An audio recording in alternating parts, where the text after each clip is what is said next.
ఎవడు గింజుకోడు, ఎవడెందుకు గింజుకుంటాడు? నీవు తీసుకున్నావు డబ్బులు నువ్వు ఇవ్వాలి, నువ్వు కట్టాలి. ఎవడెందుకు గింజుకుంటాడు? మాకేం అవసరం గింజుకో. మరి నువ్వే మాట్లాడుతున్నావు, నేనెందుకు గింజుకుంటా? మరి నువ్వేమంటున్నావు? మరి మీరు ఎంత గింజుకున్నా అనంటే నేనెందుకు గింజుకుంటా నీ పైసల కోసం? నేనెందుకు గింజుకుంటా నీ పై? నువ్వు గింజుకో. ఇప్పుడు వాడు ఎవడో దొరికేదాకా నేను రూపాయి కట్టను అని అంటున్నావు కదా. మరి వాడు మీ అమ్మని అంత పెద్ద మాట అన్నాడు కదా. మరి వాడు ఎవడో దొరికేదాకా మరి నీకు తిండెట్లా సాగిస్తుంది, నీళ్ళెట్లా సాగిస్తుంది? తింటున్నావు కదా, తింటలే. అతనికి ఫోన్ చేసి నా నెంబర్ ఇచ్చి, అతని దగ్గర నా నెంబర్ లేదు, నా దగ్గర అతని నెంబర్ లేదు. నా నెంబర్ ఇచ్చి నా డీటెయిల్స్ అని చెప్పి నీ ఆధార్ కార్డు పెట్టిండు, నీ రేషన్ కార్డు పెట్టిండు, నీ బ్యాంకు డీటెయిల్ పెట్టి అప్పు తీసుకున్నాడు, నువ్వే కట్టాలని అన్నారంట. మీ విలేజ్ కి ఎవరన్నా మా బ్యాంక్ వాళ్ళు వచ్చారా? మీ బ్యాంక్ వాళ్ళు రాలి. Hi friends, welcome to your get rabi channel కి. వీడియోలో మల్టిపుల్ ఆడియోస్ ఉన్నాయి, సో వీడియో చివరి వరకు వినండి, చాలా ఇన్ఫర్మేటివ్ ఉంటుంది. వీడియో నచ్చితే డెఫినెట్ గా లైక్ చేయడం మర్చిపోకండి. కొత్త వాళ్ళ వీడియో చూస్తుంటే ఛానల్ సబ్స్క్రైబ్ చేసుకొని వీడియోని లైక్ చేయండి. నేనే అండి మాట్లాడేది, చెప్పండి. పూనా వాళ్ళనండి సార్. చెప్పండి. ఈ నెంబర్ ఎక్కడదమ్మా మీకు? ఈ నెంబర్ ఎక్కడిది? లోన్ తీసుకున్నప్పుడు పెట్టినారు కదా సార్. నేనెప్పుడు పెట్టానమ్మా ఇది? మరి నేనెప్పుడు పెట్టాను? నా నెంబరే పెట్టాను కదా. మరి మాకు ఫైల్ వచ్చినప్పుడు ఈ నెంబర్ అప్డేట్ ఉంది సార్. అవునా? ఏమో అమ్మా, నేనైతే పెట్టలేదు ఈ నెంబర్. చెప్పండి. పేమెంట్ సార్, చెప్పండి అంటే ఏం చెప్పాలి సార్ మీకు? పేమెంట్ అంటే అమౌంట్ ఉండద్దా మేడం? జాబ్ లేదు ఇప్పుడు, ప్రజెంట్ ర్యాపిడో ఓవర్ చేస్తున్నా. ఆ అమౌంట్ వేద్దామంటే ఆ బౌన్సెస్ చార్జెస్ దాంట్లోకి మైనస్ అవుతున్నాయి. ఎట్లా పేమెంట్ చేయాలి చెప్పండి. హలో చెప్పండి. చెప్పండి. అదే సార్, ఇది పేమెంట్ గురించి అని కాల్ చేస్తాను. జాబ్ జాబ్ లేదు అని అనుకుంటే మీరు సెటిల్మెంట్ ఏమైనా తీసుకొని క్లోజ్ చేసుకునే సిచ్యువేషన్ ఏమైనా ఉందా? నేను అదే చెప్తున్నా మేడం. నేను ఒక్కటి చెప్పాలా? తప్పుగా అనుకోకండి, మీరు ఫోన్ చేస్తున్నారు. నాకు ఇన్సిడెంట్ మొన్న ఏమైందంటే, మీ ఏజెంట్ కలెక్షన్ డిపార్ట్మెంట్ ఒక ఆయనే అబ్యూజ్ గా మాట్లాడిండు. ఓకే. ఏమని మాట్లాడింది చెప్పాలా? ఇప్పుడు ఒక మదర్ ని ఎట్లా అబ్యూజ్ గా మాట్లాడిందో అట్లా మాట్లాడిండు. ఏమన్నా తెలుసు? ఇప్పటికి ఉన్నది రికార్డింగ్. పైసలకి అమ్మకి ఏం సంబంధం? అదే అన్నాడు సార్ ఆయన. ఒక్క మాటేనండి మేడం. ఆ మాట అంటే ఇప్పుడు మిమ్మల్ని అంటే మీరు ఊరుకుంటారా? మీరు చెప్పండి. ఎవరు ఊరుకుంటారు సార్? అదే అమ్మా ఇప్పుడు నేనేమంటున్నా, ఆ మాట అంటే ఎవరు ఊరుకుంటారు చెప్పండి. నేను ఎందుకని అవుతానంటే, నేను పేమెంట్ చేయను. నేను వాడు ఆ మాట అన్నాడు, వాడు దొరికేదాకా నేను ఒక్క రూపాయి కట్టాను. నేను అర్థమైందా? వాడు దొరకాలంటే ఇప్పుడు ఎక్కడ పెట్టాలి సార్? మరి ఎక్కడ పెట్టాలంటే మీ ఇష్టం, మీ ఇష్టం అండి. రాని ఇప్పుడు నన్ను అన్నారు అనుకుంటున్నా. రేపు ఒక మాటేనండి. ఇప్పుడు మీ అమ్మ నాకు అర్థమయ్యింది సార్. వాడిని మీరు ఇట్లనే నాకి కోపం వస్తుంది మీరు మాట్లాడే మాటలకి. వాడు మోగోడు, వాడు రెచ్చిపోకుంటాడు, మీరు రెచ్చగొట్టిన వాడు రెచ్చిపోయిండు. ఎందుకు సార్ మీరు తీసుకున్న చిన్న అమౌంట్లకి ఎందుకు తిట్టిపించుకుంటారు సార్? మీరే ఏమంటున్నా, ఒక్క మాటేనండి. ఎందుకు తిట్టాలి? కట్టడం నేను, మరి నన్ను ఎందుకు? నన్ను అనక వాడు. మీరు ఎప్పుడు కట్టిరు? ఇదంతా ఎప్పుడు జరిగింది? మీ పేరు, మీది కంపెనీ పేరు ఏంటిది? పూనా వాళ్ళ కాదు, అదేంటిది? అది వెండర్ ఉంటారు కదా, కంపెనీ పేరు. ఇట్లా వెండర్ ఎవరు లేదు సార్. నేను బేగంపేట నుంచి కాల్ చేస్తున్నాను. బేగంపేట నుంచి కాల్ చేస్తాను. అదే మేడం, ఇప్పుడు మీ మదర్ ని ఎవరన్నా అబ్యూజ్ చేస్తారు, నేను అంతవరకు రానిచ్చుకోను సార్. అదే మరి మీరు అంటున్నారు సార్, మీరు 10 సార్లు మీ మమ్మీని తిడుతూ ఊరుకుంటారా, మీ మదర్ ని తిడుతూ ఊరుకుంటారా అంటే, నేను ఫస్ట్ ఆఫ్ ఆల్ అంత సిచ్యువేషన్ వరకు నేను రానిచ్చుకోను. ఒక్క మాటేనండి, అందరి సిచ్యువేషన్ ఒకేలా ఉండదు మేడం, అర్థమైందా? అందరి సిచ్యువేషన్ ఒకేలా ఉండదు. ప్లస్ ఏంటంటే, నేను ఆల్రెడీ నేను కంపెనీ మెయిల్ వేసిన, ఇప్పుడు ఆర్బీఐ కూడా మెయిల్ వేసిన, రన్నింగ్ లో అవుతుంది. ఓకేనా? మీరు కాల్ చేసి మీరు ఇప్పుడు ఎంత గింజుకున్నా నా దగ్గర ఒక్క రూపాయి. ఎవడు గింజుకోడు, ఎవడెందుకు గింజుకుంటాడు? నీవు తీసుకున్నావు డబ్బులు నువ్వు ఇవ్వాలి, నువ్వు కట్టాలి. ఎవడెందుకు గింజుకుంటాడు? మాకేం అవసరం గింజుకో. మరి నువ్వే మాట్లాడుతున్నావు, నేనెందుకు గింజుకుంటా? మరి నువ్వేమంటున్నావు? మరి మీరు ఎంత గింజుకున్నా అనంటే నేనెందుకు గింజుకుంటా నీ పైసల కోసం? నేనెందుకు గింజుకుంటా నీ పై? నువ్వు గింజుకో. ఇప్పుడు వాడు ఎవడో దొరికేదాకా నేను రూపాయి కట్టను అని అంటున్నావు కదా. మరి వాడు మీ అమ్మని అంత పెద్ద మాట అన్నాడు కదా. మరి వాడు ఎవడో దొరికేదాకా మరి నీకు తిండెట్లా సాగిస్తుంది, నీళ్ళెట్లా సాగిస్తుంది? తింటున్నావు కదా, తింటలే. ఏంటిది తింటున్నావు కదా? మా అమ్మని తిట్టినాడు వాడు ఎవడో దొరికేదాకా నేను ఒక్క రూపాయి కట్టను అని ధమ్కిస్తున్నావు కదా. తింటలేవా అని అడుగుతున్నా. తింటున్నావా? డబ్బులు లేవు మేడం. మీ అమ్మని తిట్టినప్పుడు నీ చాతగాని మాటలు నాకైతే రెచ్చిపోద్దు, నాకే రెచ్చి హలో చెప్పండి. హలో నమస్తే సార్, మోబిక్విక్ ఈఎంఐ పెండింగ్ ఉంది, క్లియర్ చేస్తారా సార్? లేదండి, ఇంకా లింక్ పెట్టమంటారా సార్? అమౌంట్ లేదండి, ఇంకా టైం పడుతుంది. ఇంకెంత time sir? Already 3 months time తీసుకున్నారు కదా, ఇంకా ఎంత టైం తీసుకుంటారు? 1 days ఉంది మేడం. అట్లా అమౌంట్ ప్రాబ్లం ఉంది. లోన్ తీసుకున్నాక వచ్చింది సార్, లోన్ తీసుకోక ముందు వచ్చిందా? అయితే 6,947 రూపాయలు కట్టేసేయండి, అప్పుడు మీకు ప్రాబ్లం ఉండదు 1 month వరకునా. ఓకేనా సార్? మీరు కట్టకపోతే కనుక ఇంకా ప్రాబ్లం అయిపోద్ది మీకు, చూసుకోండి. ఏం ప్రాబ్లం మేడం? ఇలానే కాలింగ్ కొడుతూ ఉంటారు, రోజు కాల్స్ మీకే చేస్తూ ఉంటారు. పేమెంట్ అయ్యేంత వరకు మీకు మేము స్విచ్ ఆఫ్లో పెట్టినా, వాట్సాప్ బ్లాక్లో పెట్టినా బ్లాక్ ఏం పెట్టా, చేయండి మీరు కాల్స్. మేము చేస్తూనే ఉంటాం సార్, పేమెంట్ అయ్యేంత వరకు చేస్తూనే ఉంటాం. మరి 3 months తీసుకుని తక్కువ అమౌంట్ సార్. మీరు ఏమన్నా 75,000 తీసుకున్నారు, ఇప్పుడు కాల్ చేయండి మేడం, వద్దని చెప్పిన కాల్ చేయండి. మళ్ళీ చెప్తున్నారు, మళ్ళీ సోది మీరు చెప్తున్నారు, నేనా చెప్పేది? మీరు చెప్తున్నారు, నేనే చెప్పేది సోది మీకు. అది వచ్చింది ఇది వచ్చింది చెప్తున్నారు కదా, మీరు చెప్పేది మేమా?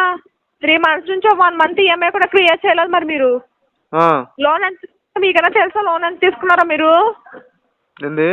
లోన్ ఎంత తీసుకున్నారో మీకు తెలుసా అని అంటున్నాను. తెలియదు మేడం, తెలియకుండా తీసుకున్నాను లోన్, నేను కళ్ళు మూసుకొని.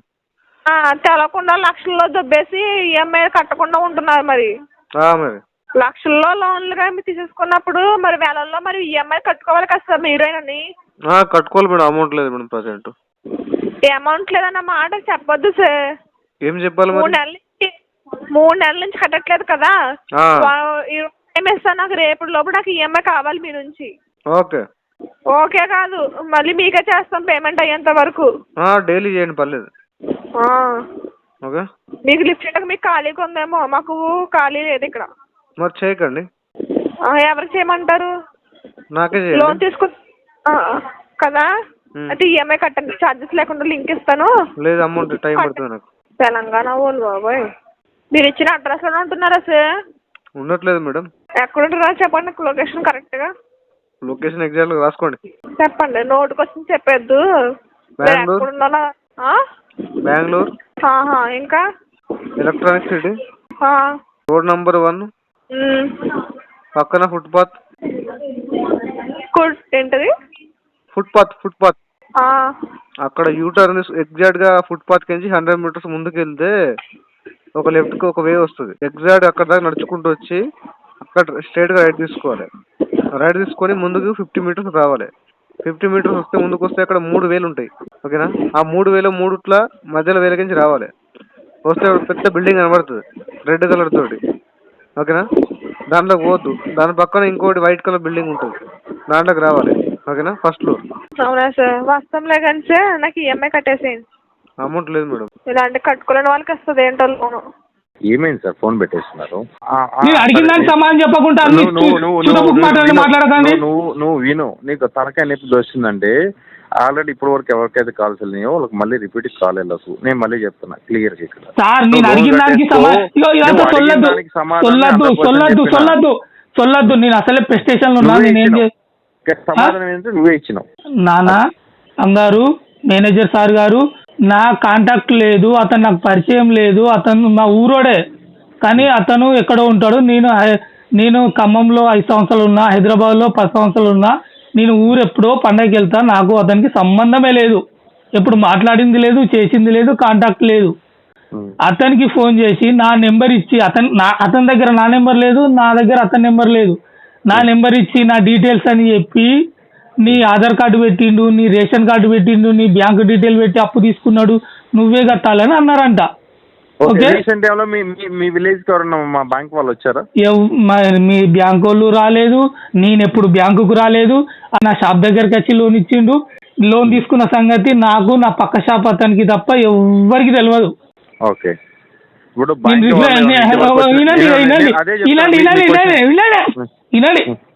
నేను లోన్ తీసుకుని నా పక్క షాప్ అతన్ని రిఫరెన్స్ ఇచ్చిన, రెండో రిఫరెన్స్ నెంబరు నా నెంబర్ ఇచ్చిన, సెకండ్ నెంబర్ నా రిఫరెన్స్ నెంబర్ 2. నా సెకండ్ నెంబర్ ఒకటి, నా పక్క షాప్ అతను ఒకటి. నేను లోన్ తీసుకున్న సంగతి నా పక్క షాప్ అతనికి నాకు ఇచ్చిన తప్ప మూడో వ్యక్తికి తెలియదు. ఊర్లో ఇప్పటికీ 10 మందికి ఫోన్ చేసిర్రు. నేను ఎక్కడ లోన్ తీసుకోలేదు, నా ఊరికి ఎవరు రాలేదు, నేను బ్యాంకుకి రాలేదు, నేను డీటెయిల్స్ ఎక్కడ షేర్ చేయలేదు.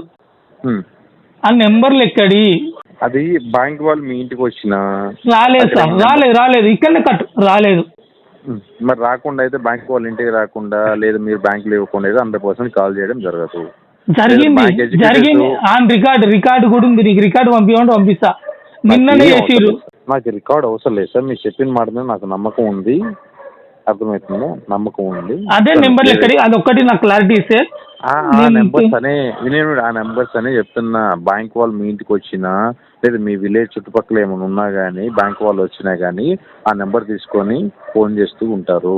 సరే, ఇప్పుడు బ్యాంక్ వాళ్ళు మా ఇంటికి వచ్చారు, కూల్గా మాట్లాడదాం. బ్యాంక్ వాళ్ళు మా ఇంటికి వచ్చారు. అతని ఇల్లు ఎక్కడ? మా ఇంటి నుండి 2 కిలోమీటర్ల అవతల ఉంటుంది. అతను ఏం చేస్తాడు? అతను మా ఊర్లో ఉన్నాడు. ఆయన సిటీకి వెళ్ళి పని చేసుకుంటాడు. పొద్దున్న 8 గంటలకు పోతే నైట్ 9 గంటలకు వస్తాడు. బ్యాంక్ వాళ్ళు ఎప్పుడు వస్తారు? వస్తే మధ్యాహ్నం వస్తారు. 8 లోపు రారు, 9 తర్వాత ఉండరు కదా. అతనికి సరే మధ్యలో కలిసిందంటే అతనికి మీ బ్యాంక్ వాళ్ళు ఇంటికి వచ్చినా ఊరికి వచ్చి ఎంక్వైరీ చేసినా అసలు ఆయన నెల మొత్తం డ్యూటీకి వెళ్తాడు. పొద్దున్న 8 గంటలకు వెళ్తే నైట్ 9 గంటలకు వస్తాడు. మీకు అతని నెంబర్ ఎవరు ఇచ్చారు? అతను అసలు మా వాడ కాదు, ఆయన మాకు సంబంధమే లేదు. బ్యాంక్ వాళ్ళు ఇంటికి వచ్చినా కూడా అతని నెంబర్ ఎట్లా పోతుంది? అతని నెంబర్ మరి ఎట్లా పోతుంది అంటే ఇస్తేనే పోతుంది సార్. వాళ్ళ ఇంటికి వచ్చి ఆయన కలిసినప్పుడు ఆయన డీటెయిల్స్ అడిగి ఆయన నెంబర్ తీసుకొని నేను చెప్తున్నా. ఇప్పుడు మీ ఊరు వాళ్ళ సంగతి నీకు తెలుస్తుందా నాకు తెలుస్తుందా? నీకే తెలుస్తుంది. మరి నాకు తెలుసు కదా. ఆయన 8 గంటలకు పోతే నైట్ 9 ఎగ్జిక్యూటివ్స్ అంటే వినండి, ఓవరాల్ ఎక్కడ ప్రతి దారిలో ప్రతి ఊర్లో కూడా ఉంటారు ఎగ్జిక్యూటివ్స్ అనే వాళ్ళు. వాళ్ళు కూడా వచ్చి మాట్లాడచ్చు. ఎవరితో మాట్లాడతారు? ఎవరితో అయినా. మీరు లేకపోతే మీ ఇంటి పక్కన వాళ్ళతో ఎదురుతోనో మా ఇంటి పక్కన అతన్ని మా ఇంటి దగ్గర కాదండి. అతను మా ఇంటికి 2 కిలోమీటర్స్ అవతల ఉంటాడు. అతను ఆయన అవతల ఉంటాడు. ఖాళీ పీలే అర్థమైంది. నేను ఏమన్నా ఇప్పుడు మళ్ళీ ఆయనకి ఏమి రిపీటెడ్ కాల్ వెళ్ళదు. అయిపోయిన తర్వాత ఎందుకు వెళ్ళింది అంటున్నా, అది రీజన్ చెప్పండి. నువ్వు ఫోన్ వెళ్ళకపోతే ఎత్తపోతే వెళ్తుంది. అతని నెంబర్ ఇంకేమైనా మాట్లాడుతున్నావు? లోన్ కట్టకుండా సంవత్సరం పడుకున్నావేంది? అరే బాబు, నీకు బాగు మింట పక్కన తెప్పిస్తున్నా. నువ్వు ఫోన్ ఎత్తే లోన్ క్లియర్ కట్టుకుంటే టైం ఏం ఫోన్ రాదు. నాకు ఇప్పుడు కడుపు అయిందని లోన్ కట్టకుండా ఫోన్లు వస్తున్నాయి. నాకు కడుపు అయిందంటే కడుపు అవుతుంది. మరి నీ కడుపు చేస్తా కానీ తెలుసు లేకుండా మాట్లాడుతున్నావా? నీకు చేస్తా కడుపు కానీ ప్రతి పాయింట్ నువ్వు ఏదో అడగాలని అడుగుతున్నావు కానీ ఆ మాత్రం బుద్ధి లేకుండా మాట్లాడుతున్నావు. ఏమి ఇన్ని తెలిసినోడి లోన్ కట్టకపోతే ఫోన్లు వస్తాయని తెలీదా? ఎవరికి వస్తాయని తెలియదు. ఏం మంచిగా ఉన్నావా అని ఎవరికి వస్తాయని తెలియదు. మరి నీకు వస్తాయి లోన్ కట్టే ఫోన్లు వస్తాయని తెలీదా? ఎవరికి వస్తాయి? ఇంత తెలిసిన ఫోన్ ఎట్లా వస్తుంది తెలియకుండా ఇచ్చావు నెంబర్లు. ఇంత తెలుసు కానీ నేను ఏమంటున్నా, ఆయనకి ఏమైనా ప్రాబ్లం జరిగి ఉంటే నువ్వు లోన్ కట్టు. లోన్ కట్టిన తర్వాత వాళ్ళకి నా సైడ్ ఎవరి నుంచో కాల్ వెళ్ళినా వాళ్ళకి అపాలజీ చెప్పేస్తా అని చెప్తున్నా. నీకు తీసుకో వాడితోటి, వాడు ఎవడో నీకు అపాలజీ చెప్తాడా? మళ్ళీ చెప్తున్నా, విను నేను మళ్ళీ చెప్తున్నా. నువ్వు లోన్ కట్టాలి. నీకు 18,000 అనేది చాలా రెడ్ లిస్ట్ అమౌంట్ చెప్పారు. దానికి నేను చేపిస్తా అంటున్నా. నువ్వు ఇమీడియట్ గా అరేంజ్ చేసి కట్టు. నువ్వు అంతేగాని ఫోన్ ఎత్తకుండా ఇంట్లో పడుకుంటే ఫోన్ ఇప్పుడు ఏదైతే వచ్చిందో మళ్ళీ వస్తూనే ఉంటది. నేను మళ్ళీ చెప్తున్నా నీకు. ఎంతమంది మాటలు నువ్వు పిచ్చి పిచ్చి మాటలు మాట్లాడకుండా జెన్యూన్ గా అది వచ్చి క్లోజ్ చేసుకుని తక్కువలో క్లోజ్ అవుతుంది. మీరు జెన్యూన్ గా ఉన్నారా? మరి ఇవన్నీ కథలు ఎందుకు పడుతుంది? నేను ఫోన్ ఆన్సర్ చెప్పే కథలే పడతారు. మరి నువ్వు ఫోన్ ఆన్సర్ చేయకుండా ఎత్తకుండా ఉంటే నేను మాట్లాడిన తర్వాత సెటిల్మెంట్ చేస్తానని చెప్పిన తర్వాత మళ్ళీ ఫోన్ ఎత్తకుండా ఉంటే ఇదే చేస్తారు. ఇదే చేస్తే కొద్దిగా మెలకు తెచ్చుకొని అమౌంట్ కడుతున్నావు అది మాత్రం. ఇదే కథలు చేస్తే ఇప్పుడు 10 మంది చేసిర్రు, ఇంకో 10 మంది చేస్తే అయిపోయా. నేను అందరికి చెప్పేస్తా నేను లోన్ కట్టాను. ఊరు మొత్తం చెప్తా. అవును నేను తీసుకున్నా, ఇట్లా చేసిర్రు, కడతలేనా ఊరు మొత్తం చెప్తా. నేనే చెప్తా. పోయి చెప్పుకో. ఇంకెవరు చేస్తారు? పక్క ఊరు చేస్తారా? సరే ఇప్పుడు ఏం కడుతున్నావా లేదు? ఇంతకి ఈ 10 మందికి ఫోన్ చేసిన కథలు, చేసిన కథలకి ఏదైనా కావచ్చు. చేసిన కథలు నువ్వు పడిన కథలు నేను కాదు. అర్థమవుతుందా? నేను ఏ నెంబర్లకు మీరు ఫోన్ చేసిన కథలు అవి వాటికి ఏముండదా? వాటికి ఏముండదా అని అడుగుతున్నా. తెలియక అడుగుతున్నా. నువ్వు ఒక్కడవే ఇక్కడ ఐడిఎఫ్సి బ్యాంక్ కస్టమర్ కాదు. నేను మళ్ళీ చెప్తున్నా. ఇంకా నాకు చాలా మీటింగ్స్ ఉన్నవి. నేను కాల్స్ వస్తున్నాయి నాకు వేరే. నువ్వు ఒక్కసారి అర్థం చేసుకో. నీ కాల్స్ అనేవి ఏమైనా ఉంటే అది రిపీట్ అవ్వకుండా మళ్ళీ చూస్తా. నేను ప్రామిస్. ఉన్న ఇజ్జత్ ఎవరు కాపాడాలి? ఉన్న ఇజ్జత్ ఏదైనా నువ్వే కాపాడుకో. నేను ఇప్పుడు ఇంకోటి already చెప్పా, దానికి ఇజ్జత్ పోయిందంటే మళ్ళీ రాదని మా సైడ్ నుంచి ఎవరికైతే వస్తుందో ఒకసారి నువ్వు లోన్ పే చేసిన తర్వాత వాళ్ళకి ఫోన్ చేసి లైన్ లో తీసుకో, నేనే మాట్లాడతా. లేదంటే నీతో ఎవరైతే మాట్లాడారో వాళ్ళు ఒకసారి పైసలు కట్టినాక నువ్వు మళ్ళీ ఫోన్ చేస్తావా నాకు? ఇక్కడ లాస్ట్ ఆడియో విన్నారు కదా, రికవర్ ఏజెంట్లు కస్టమర్ ఇంటి వాళ్ళకి కాల్ చేసి విలేజ్ వాళ్ళకి కాల్ చేసి ఇబ్బంది పెట్టారు. జనరల్గా రికవర్ ఏజెంట్లు ఎవరికి అరేంజ్మెంట్ చేస్తారంటే ఎవరైతే ప్రాపర్గా మాట్లాడరో వాళ్ళకే అరేంజ్మెంట్ చేస్తారండి. ప్రాపర్గా మాట్లాడితే రికవర్ ఏజెంట్కి అర్థమైపోతుంది ఇక్కడ అరేంజ్మెంట్ టూల్స్ ఏం పని చేయని చెప్పేసి కాల్ కడిచి వెళ్ళిపోతాడు. సో కాబట్టి ప్రాపర్గా మాట్లాడడం నేర్చుకోండి. సో మీ యొక్క రైట్స్ని వైలేట్ చేస్తే సోషల్ మీడియాలో మీరు ఎస్కలేట్ చేయొచ్చు, ఆర్బీఐ గిడి మీరు కంప్లైంట్ రైజ్ చేయొచ్చు. దానివల్ల అరేంజ్మెంట్ తగ్గే ఛాన్స్ ఉంటుంది. మనీ ఉంటే పే చేయండి. సో పే చేయడానికి ట్రై చేయండి. కావాల్సిన మొత్తం లోన్ డిఫాల్ట్ చేయకండి. వీడియోని వస్తే లైక్ చేయండి ఫ్రెండ్స్. మరిన్ని ఇలాంటి వీడియోస్ కోసం నా యొక్క ఛానల్ సబ్స్క్రైబ్ చేసుకోండి. Thank you.